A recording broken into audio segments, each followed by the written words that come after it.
जी हाँ जी, आप देख रहे हैं सपना Bhojpuri channel. Power star Pawan Singh एक विकलांग से मिलने के लिए 200 किलोमीटर चलकर तय किए हैं। बोल रहे हैं आप ही मेरा भगवान हो।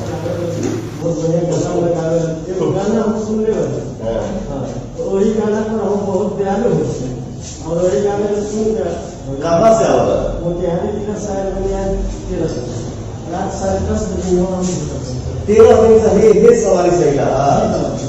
अरे भाई चलिए, ये मेरा भाग्य है जो आप इतना मोहब्बत करते हैं, इतना प्यार करते हैं, इतना मानते हैं। आपको तो पैर से लेकर होता है, फिर एक बार यही चले कि दूसरा व्यवस्था करवा दें। स्टेशन पर के इंतजार कर कुछ खैला समझे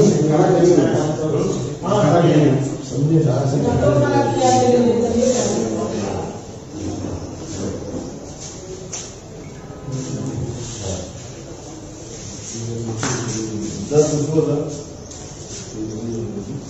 हाँ, आपके लिए पैसा ये सब तो कुछ मायने ही नहीं रखता है, लेकिन फिर भी अभी रहा तो खाना खाइए बढ़िया से। अब तुम्हारी व्यवस्था हम देखा कि तू बैठे जाइए आराम से, तरह दिक्कत मत होते। लेकिन रखा कुछ बचाया बचाया लेकिन खा लिया, ठीक बा। अब बाकी ये रहा तो खाना वाना खा के ठीक बा बाबू, ठीक है।